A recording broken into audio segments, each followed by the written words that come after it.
Hey kids, this is G. Pelly. And joined by Joseph Naseef, a.k.a. JoJo. Alright, so looks like we got Michael Coleman playing Jund. We've seen quite a few Jund decks here.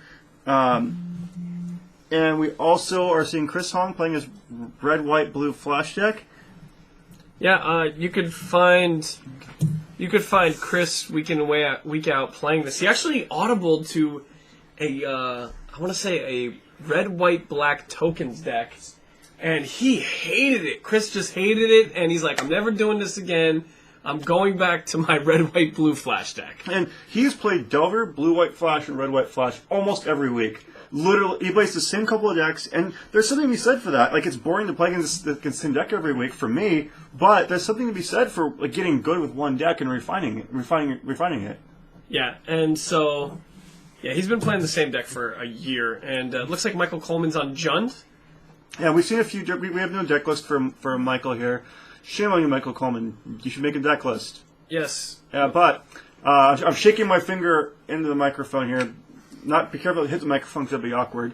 Anyway, Chris Hong has think Pillar of here. Flame. He just think twice. He has a Pillar of Flame. And Michael only has two lands, no Farseeks. He's probably gonna play like something like a Keyrune. Yeah, I'd assume a Keyrune. Like you want to keep hands that have Farseek or Keyrune when you're playing the Jund midrange.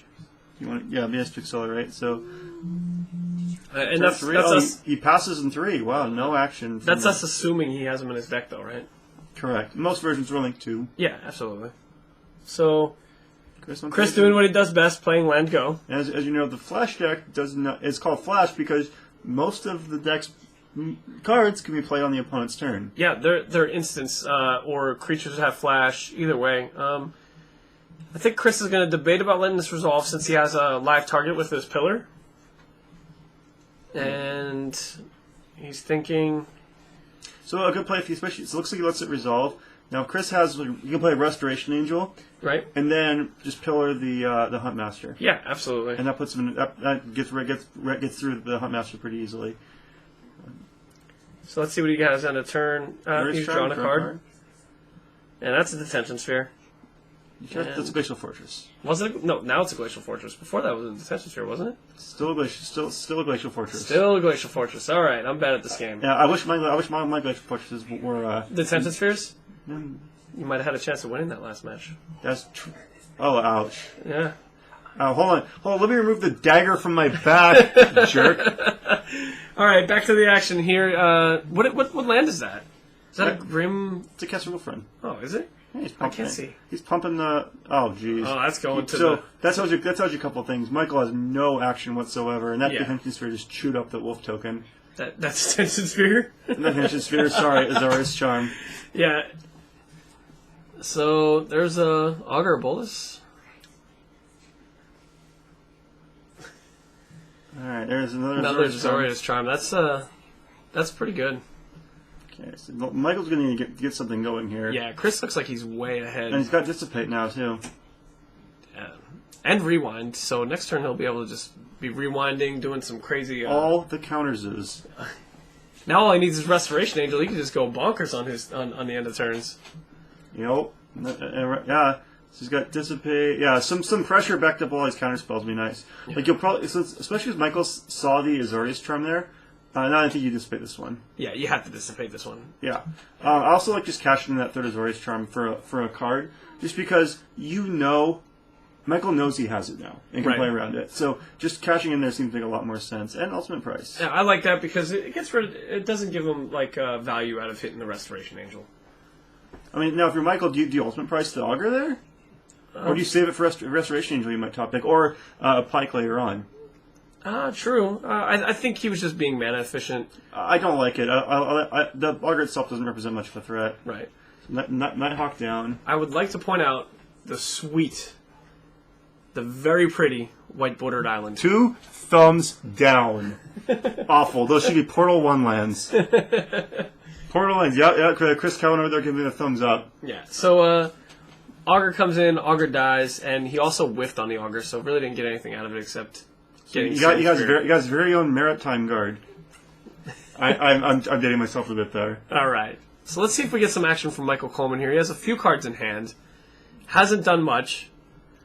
And Chris is just going furiously shuffling those cards back and forth. Yeah, I don't know if he's trying to change them or what, but He's probably trying to make smoke over there. yeah, he's Make a little signal fire. Oh, he switched it up, dude. Yeah, he wears glasses too, so you can definitely use the sunlight. Yeah, go Survivor on us. Just light some cards on fire. Isaac Eric, and he couldn't dissipate that fast enough. Yeah, absolutely. Chris's hand just has him set up for success right now. Cards in Chris's hand now is 1, 2, and 3. He has Azorius Charm, Unsummon, and Clifftop Retreat. So here's the thing: he can unsummon the Snapcaster Mage and then rebuy and get rewind. Yeah, and so rewind the unsummon can be used offensively and defensively to rebuy cards. Yeah, absolutely. And unsummon's really good in this deck. Do you still feel cashing in for a card on that Azorius Charm here? Yeah. Oh yeah. Yeah. Yeah, especially because he's getting a little light on action here too. So he has Thought Scour now, which is good. And he does, yeah, okay. Is that Miracle Bonfire or no? No, okay. that's a Blood Crypt. And there's Bonfire in his hand though. Looks like he's got Bonfire for 1 here to clear the Snapcaster out. Which will probably get unsummoned. Yes. Yeah. That will absolutely, because unsummon's not all that spectacular in this matchup anyway. Yeah, there's a Bonfire for 1. Yeah, he has not. He doesn't. I can't see him imagine him thinking of unsummoning anything later.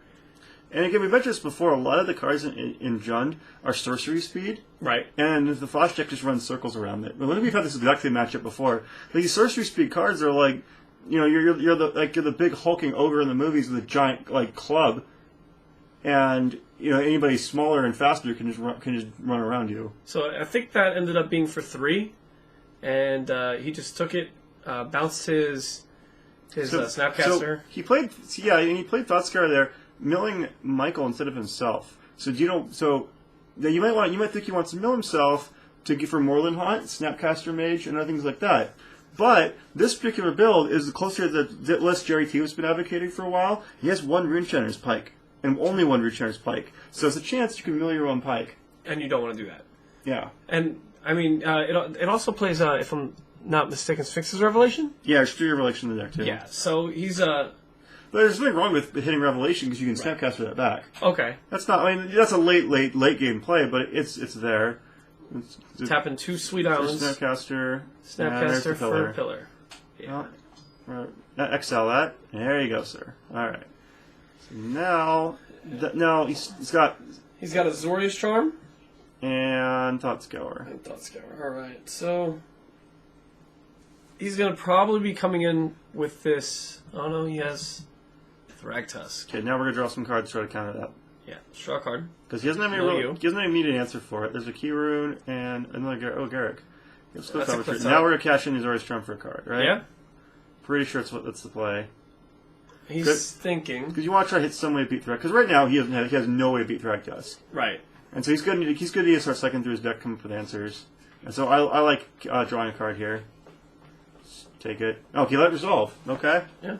All right. I don't necessarily think that's I think he might have one. What would he be drawing to there? Dissipate? Maybe one on a counter spell. Yeah, maybe you want to hit Supreme Verdict or something there too. I guess Rewind was also live, so. Well, he already cast that. This is graveyard. He only plays 1? He might have 2. I don't know. Oh, this is in front of me. He has Izzet Charm, Dissipate, Counterflux. He's drawing Counterflux. Okay. Alright, there's another land. His hand is Pillar of Flame and Azorius Charm. So that's the Thragtusk is going to start doing dirty deeds if Chris doesn't find a way to. Yeah. And then remember, there's also he might be trying to just hit it with Azorius. No, that doesn't even work that well. I guess you could Azorius Charm it and Thoughtscour, right? That's the line you could take too. Yeah. But we already used the thought. We burned the Thoughtscour earlier. If there was anything in his graveyard that dealt with it, he could block and in response Azorius Charm back to Snapcaster, cast Snapcaster, and then deal with it. But he doesn't have anything in the graveyard to deal with it. Right. So again, yeah, Chris Nolan's going to come up with something here. So if Michael attacks with the Thragtusk and just taps a bunch of mana for Keswick Wolf Run, do you use Azorius Charm there? Oh man, I guess it's going to have to. I don't think I can. You just. There it goes. Bonfiring folks 3. I got 7 mana. Yeah, you tapped a bunch. 2, 4. Yeah, that's 7. Yeah. I mean, 9. It's way more than that. 1, 2, 4. It's 9. Yeah. Yeah, it's for 9. 4. It's for 4, but it's 9 mana. Okay. So So he's a little mana heavy. Both players are a little mana heavy here. Azorius Charm here has to hit something, or else he's just in a bad position. You have to cash this in for a card here. He lets it go. Lets it resolve. Interesting. Yeah. Not sure. I mean, Chris has been playing the deck for weeks. I guess I have to respect his call. Yeah, I would have long since cashed in that charm. He's just being super patient, though. So we'll see if that pays off. I mean, if you were going to cash in the turn, you should have done it to see if you drew a spell. Yeah, I don't like the play. I don't like that play there. You should have. So if he's a cash in the end step there, that makes no sense not to do it sooner. When Bonfire's on the staff. It was irrelevant. I guess it was a land. And we have one mystery card we can't see here. Okay, there's Ripbound Crag. And for the win? Is it good? Oh! Now hold it here. Now hold on. So how much life does he get a game? 8? So can we do enough? He goes to 1? Goes to 1. Wow.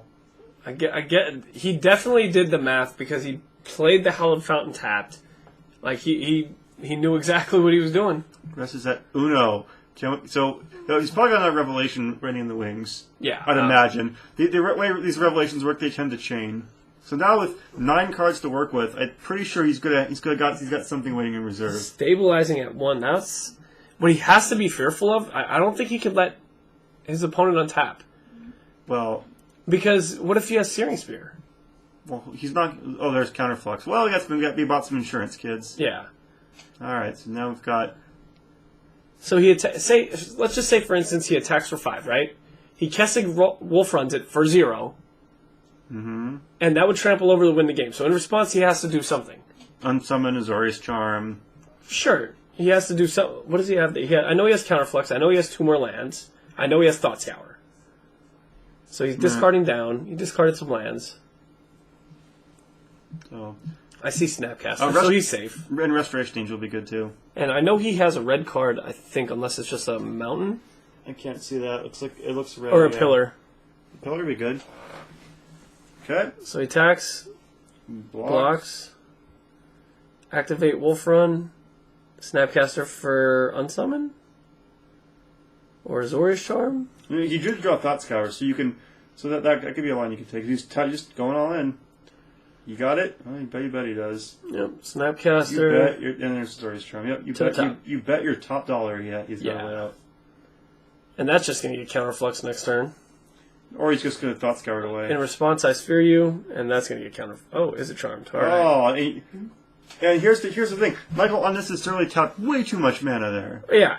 Way too much. Like, he could have potentially played around Is It Charm. Actually, this was similar to a match a while ago where I Revelation for way too much and ran right into Is It Charm. So it's very similar. And yes, you see here Chris does play Thought Scour targeting Michael and gets the Thragtusk into the yard. Yeah, very nice. So now Chris has another Snapcaster Mage for the Counterflux or Is It Charm. So he is right. He should all come back here from this. Yeah, he should be able to. I don't see anything resolving anytime soon. Chris is like the Applebee's or F&M, looking good in the neighborhood. I was eating good in the neighborhood. Yeah.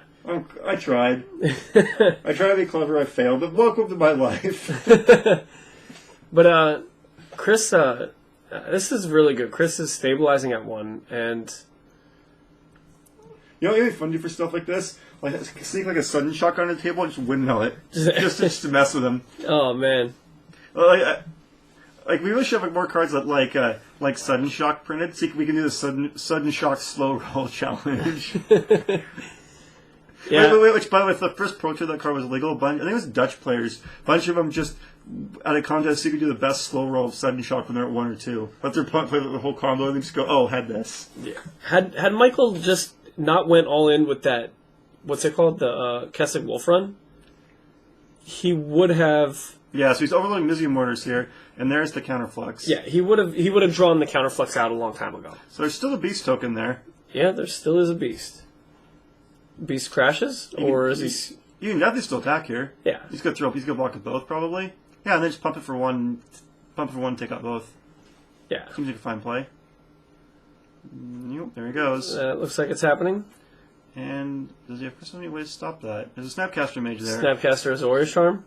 It's a possible line. He lets it go. There's no reason to do that because you can play Snapcaster here, and then you can rebuy Revelation here if you wanted to for like 4 or 5. Yeah, that makes the most sense here. I'm going to get Revelation here. So it's 5 or 6. You can't tell. If It's some lands off table, It's yeah, 6. so it's 6. It's 6, yeah. So now Chris is in the driver's seat. And now there's a much more comfortable 7. Oh, there's another Revelation. I saw 2 Augurs. I saw at least 1 Restoration Angel. And another Sphinx's Revelation. The Revelations tend to combo off each other. Yeah. I mean, in my mind, in my control playing mind, it's a combo. Okay, here we go. Here's Augur gets some lands. epic fail. Yeah, it happens, especially when you have like 12 cards. In your Yeah, it hand. turns out drawing 13 cards is actually epic success. But Michael still has 21 life to play with, so he's still got some action here. So now, here's the fun part. You try to play a Thrag Tusk, and you can Restoration Angel, blink Snapcaster, and hit it with Counterflux. Or just let it resolve, if he's not worried about it. Yeah. Looks like he's going for the line of Snapcaster, blinking the Mage, yep, and then he's going to get back Counterflux here, or Rewind. Yeah, and it also puts I like it's Rewind. Yeah, it's Rewind, okay. Okay. Thanks, Tableau Graphic there, Chris. Appreciate it. Yeah, it makes commentary so much easier. Can we get that for all the cards when they're played? Oh, I'm just joking. So... Yeah, I also want smiley faces next to all of them, too. I want emoticons.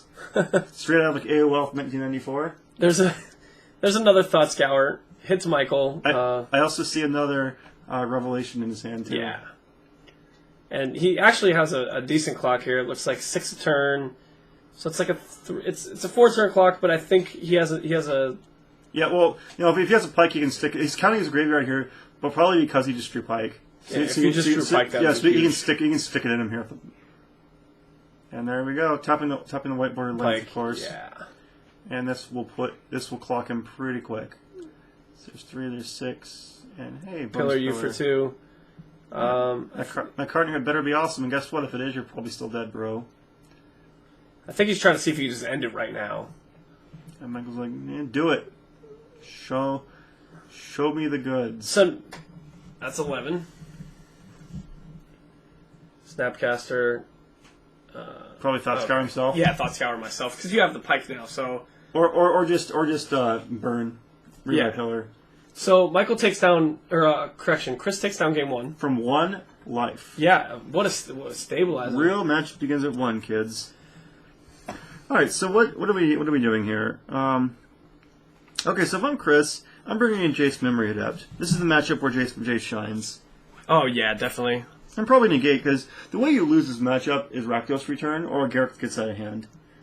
So, I like having negate here, I like having access to the Memory Adept, and probably Tamio too. Because they're also all got these slowish matchups, and the pillars can come out. Yeah, I really like Tamio because after you Supreme Verdict, your opponent comes down with Thragtusk, you come down with Tamio, you have the best board position. Yep, absolutely. Like, you just... No, ordinarily they can get one of that by flashing a snap, Restoration Angel, and all of a sudden that Tamio is not looking so high. Right. However, he's playing Jund. He's not playing the magical color white. He could have Dreadbore. Could have Dreadbore. Dreadbore could get it. Yes, that's true. But Dreadbore is precisely the card that's subpar in this matchup. Although it actually ends up being a little better after board because it does get those troublesome planeswalkers. Absolutely.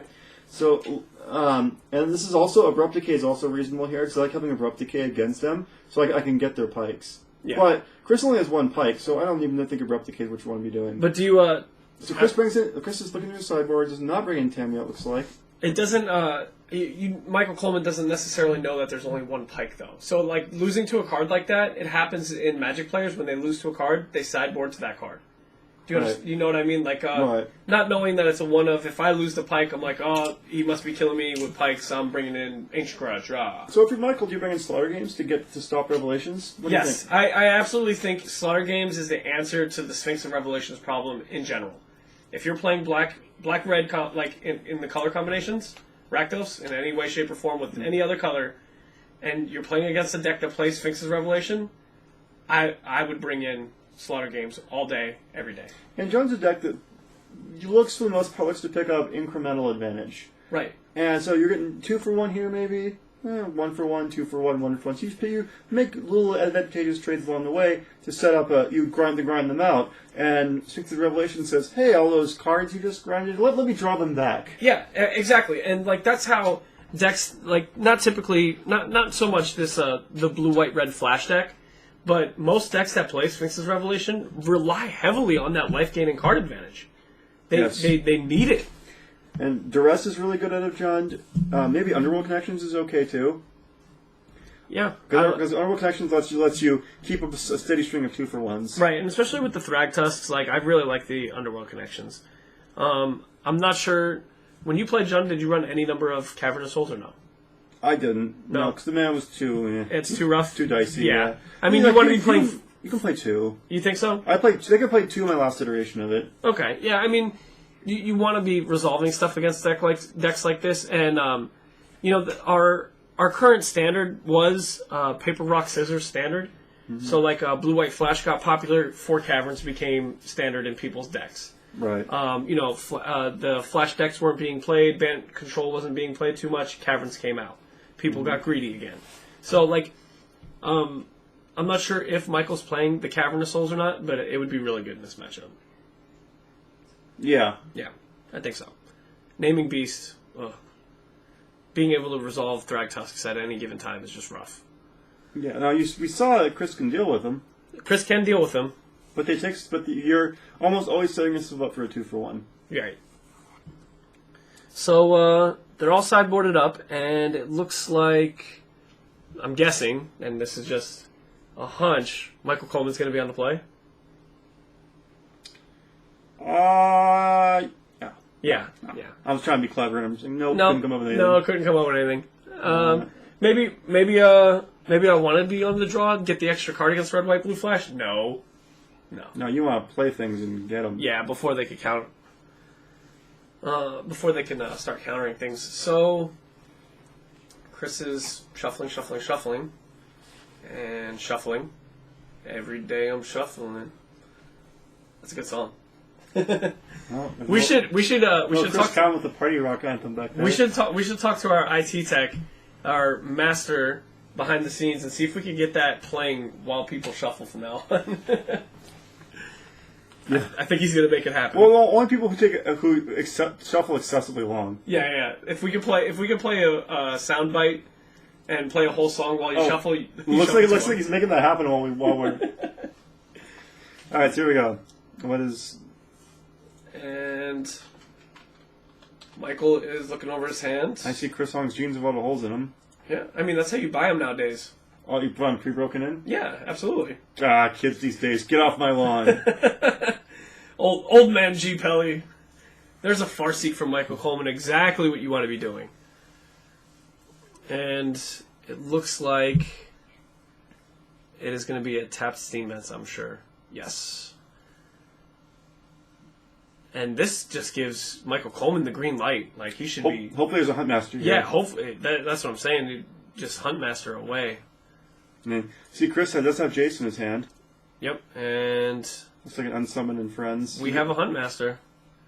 Yeah, I see Sphinx's Revelation in Chris's hand. I see Unsummon and Azorius Charm, which I always confuse for Detention Spheres for some reason. That is a sweet island. And there's the O-Ring. Yeah. He's got Azorius Charm and Unsummon in hand. Dissipate, Revelation. That island is the worst. It's just going to bother you, isn't it? Yes. And so there's an over. Oh, this is huge, explosive. Yeah, that is a big time Garrick. And you make a beast here. Planeswalkers in general are just really bad against. I like this nice beast, the Centaur token. Oh, that is pretty nice. It says I'm a beast on there, then with an arrow pointing at the Centaur. I suppose Centaurs are technically beasts, so... That is... Yeah, he said... See, I said it. Yeah, and Chris Long's confused. He's like, wait, what? How come you have a Centaur, bro? Alright, so Chris is going to make his 4th land drop. But after that, he's not quite sure what he's going to do. Yeah, this is just the perfect draw for Michael here. Oh, and it's a tap land, and yeah. And if Michael just continues to make 3/3s with this, that's all he needs to do. Just keep pumping that thing up. You don't even need to draw the cards anytime soon. And he's coming in for 6. Yeah, absolutely. Do that. Don't play any spells. Come in. He has to keep his mana up for Dissipate. Mm-hmm. Michael's just playing very well right now. Putting Chris on his heels. I can see just making a beast pass as being a reasonable line. Yeah, absolutely. You don't want to overextend the board. How awesome would it be if he had Abrupt Decay, and Chris, there's a Farseek? Is that what that is? What was that noise? I'm scared. I think he's trying to get the shuffling going, but... That was... Well, I guess there's some growing pains. So we got a Farseek and then a Key Rune. And then Chris is going to draw a card, try and get out of this. But like I was saying, how awesome would it have been if he had an Abrupt Decay, and just in case he Verdict, you Abrupt Decay that Oblivion Ring and get back your Huntmaster. Oh my gosh. That puts you in a bad spot, huh? And you on Chris's end step, so he can't get you with Supreme Verdict. No, and Abrupt Decay is uncounterable at that, so... Right. That's just, that's a good card. Thought Scour you. Michael Coleman puts a land and something else. Chris draws. And draws Tameo. That's a good start. Yeah. It's bad on this board.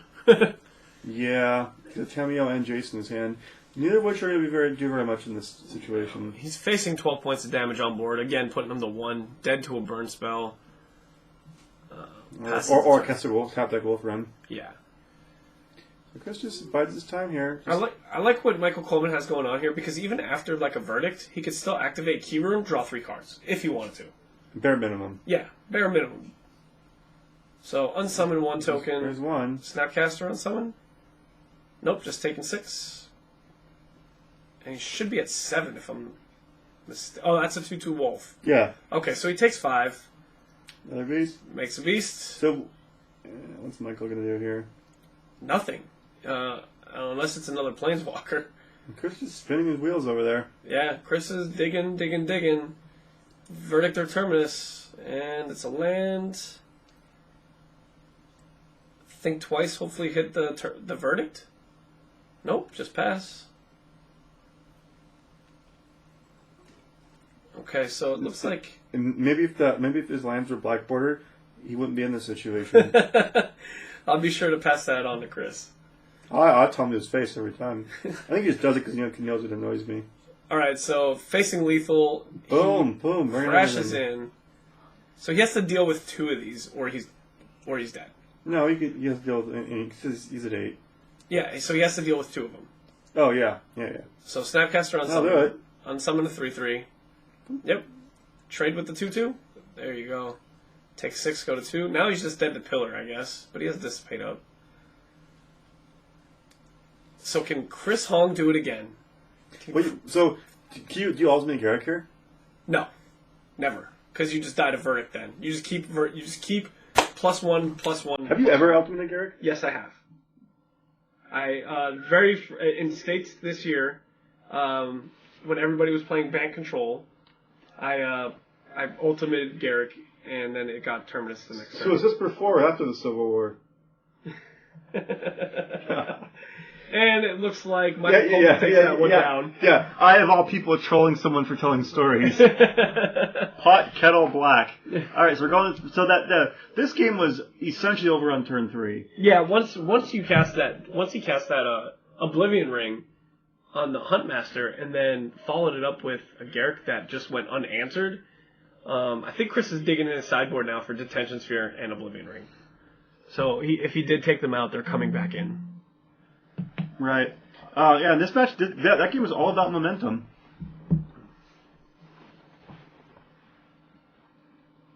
Alright, so Chris goes back into his sideboard, and he is probably, again, looking for Oblivion Ring, Detention Sphere, just ways to handle Planeswalkers. Yeah, and it's a big deal that he gets to be able to play again. Yes, that's really huge for him. Like a turn 2 Farseek, turn 3 Huntmaster, turn 4 Garrick was really hard for him to catch up to. But now, if he tries to turn 3 Huntmaster, he'll be set up with Dissipate, with Counterflux. Yeah. And is it Charm for Garrick?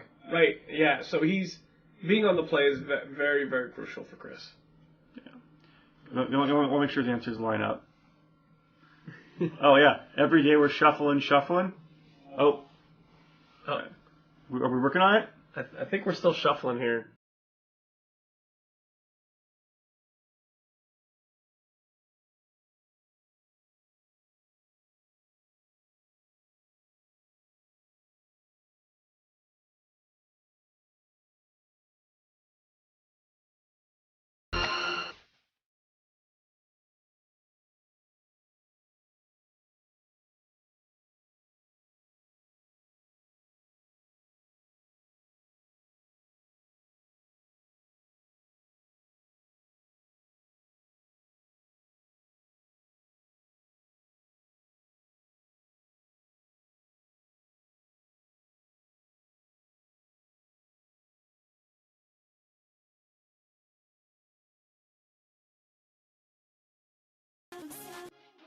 Oh, and we're back. We were trying to get to the every damn shuffling of the party rock anthem. Yeah, we should make that a regular thing. Just get that soundbite in there. Just say every day I'm shuffling, and yeah. Yeah, that's good. I'll get the thumbs up from Chris. It's gonna be happening. It's gonna be happening. So next week, every day we're shuffling. I might even get up and dance around a little bit. Might happen. And if you get enough alcohol in me, I'll be dancing too. Hey, that's. Oh, I shouldn't be talking about that. I'm sorry. Yeah, that's. I shouldn't be talking about that. Sorry. Get Shirley Temple in me. I'll get a non-alcoholic old Jules. Yeah. Get old Jules in me. All right, so Michael Coleman is still shuffling. I think he's mulligan in the 6th, though. Yeah. So Michael takes the mulligan here. So while they're mulliganing, the pile shuffle here, how effective is it for you? Do you use it often? I pile shuffle, but I use the piles of 7. Okay. So I can do a number not divisible by whatever number I'm doing. Okay. Whatever, like 40 or 60 as the case may be, and 7 dodges both of those. Awesome. All right. And because when I'm playing 40 cards, I know if I have 5 cards in my last pile, I have 40.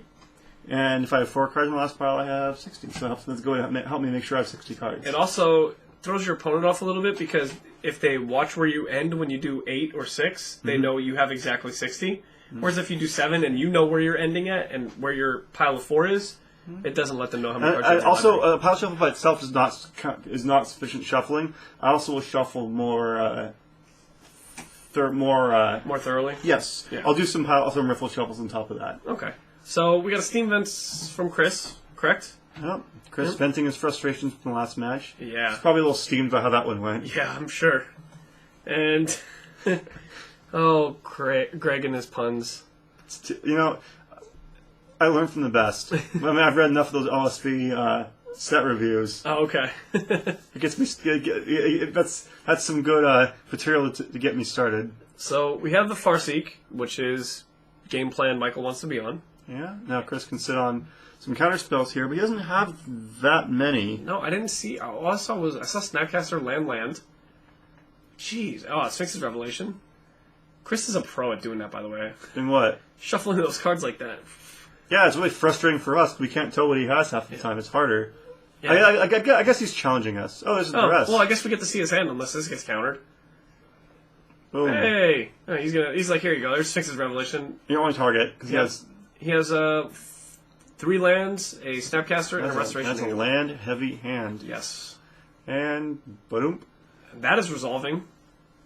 Absolutely. And now also, Michael knows that there's a Restoration Angel on Chris's side of the board, so he can. So the element of surprise is gone. Yeah. So I don't play the land there. I attack with. I want to get him with the Nighthawk first. I think he has Thunderbolt Hellkite, which is why he played that land. Oh, I see. Okay. Yeah, and so that's coming out. Oh, there we go. Yeah, and that's resolving. Big, unless he drew it. He drew a Thought Scour, I think. Well, in that case, you Thought Scour and hope to hit a Dissipate or something. And block there. So you trade and take 5, go to 10. Yeah. Ugh. So how are we beating that Hellkite? Tamio will be nice here. Tamio would be nice off the top. Yeah, he did have Thought Scour, so he's saving that for later. That's another land. That's not good. It's possible. It's conceivable. So at this point, if I'm Chris, I'm going to Thought Scour myself, so I can get Supreme Verdict into my graveyard possibly, or even an unsummon at this point. Yeah, so I can take the line of using my Snapcaster more effectively here. Right. So because you don't have. Oh, that's a Miracle Bonfire. No, it's 4 damage. Okay. It doesn't do anything. It doesn't change the clock. If anything, it's a blank piece of cardboard here because he's tapping out for you just to do 4 damage. Yeah, and Chris just takes it. I don't understand this play. Thought Scour. I don't like this at all. I Thought Scour myself so I can get more cards for the. Because if you hit the pike, then you hit the pike. You don't have that luxury right now. Right. You're not worried about that. You just want to establish board position. Up to now, Chris has made a lot of great plays, but I don't think I'm on board with this one. No, I think I definitely Thought Scour myself. Yes. And there's another land. Yeah, Chris has nothing. And it would have been 2 lands, if you noticed. It would have been 2 lands that he got rid of. Even if it's 2 spells. But I'm saying, that's great because you have Snapcaster. Exactly, but I'm saying he would have got rid of those lands and wouldn't hit that pocket. Or if it happened to be spells, he had Snapcaster to use it. Right, and again, you don't have the luxury of trying to dodge hitting your pike here. So now he has to So now he has to play Snapcaster into Thought Scour and hope to hit. Like Azorius Charm. Azorius Charm, Unsummon. Unsummon, yeah, you're digging into one of those two. And if you're Michael Coleman here, you just attack for 5 and pump, right? Yeah. Pump 1? Yeah. Make your... You know what's in his hand for the most part. He drew like 2 or 3 cards. Yeah, He's like, do you have any effects? Yeah, of course I do. I'm pumping it for 1. Yeah, go for it there. Just 1. There you go. Make him have it. And so, Michael could have left a red on tap here just to bluff the Searing Spear or something, or a pillar. I mean, it doesn't accomplish much, really, but it's just a good habit to get into. There's no reason to leave the forest on tap, and you could leave a red source on tap. Yeah. So I think he has 2 red sources, right? A Blood Crypt and a Ripbound Crag? Right. Okay, yeah. So I leave a red one here on tap so I can bluff some burn spells. So Sphinx's Revelation for 1 still dies. Yeah, so we need... So... Doesn't it? No, he goes to 7. Oh, okay. So Sphinx's Revelation for 1 puts him to 1. Yeah? So let's see if he... And so, if you had the red source there, I'm not saying it would have mattered all that much, but that would have been a better play. Right, exactly. That would have made... And I've lost matches by leaving the wrong mana on top when I cast a spell. I've done that before. Absolutely. And so even if it doesn't matter here, it's a good habit to get into. Your opponent plays different when different mana's up. Yep. And Chris is a good enough player where he'll respect those signals. Yeah, he will. So you're taking for 2 here. No reason not to. Nope. And he has Restoration Angel. So at the very least... Well, the Restoration Angel by itself is no good. No, because he's just going to trample over. Unless he drew a burn spell. So the play here has to be Restoration Angel, blink your Snapcaster, Thought Scour, and then Thought Scour and hit Unsummon. Right. That's the only thing you're drawing to. Or Azorius Charm. You don't have enough mana. 1, 2, 3, you don't have enough mana for that. Nope. Wow. So then your players you're drawing to. Yeah, you're drawing. And guess what he's doing here? You're drawing to Unsummon, leaving the 2 blue. Yep. Yeah, so that's your only play. And he still has Pillar in the board too. And there we go. There's Thought Scour targeting Michael again. And there you go. And he misses. All right, Michael Coleman takes it down. Well played by Michael, and just a little bit of unusual play from Chris. Yeah, I hope that goes all the way there. Yeah, absolutely.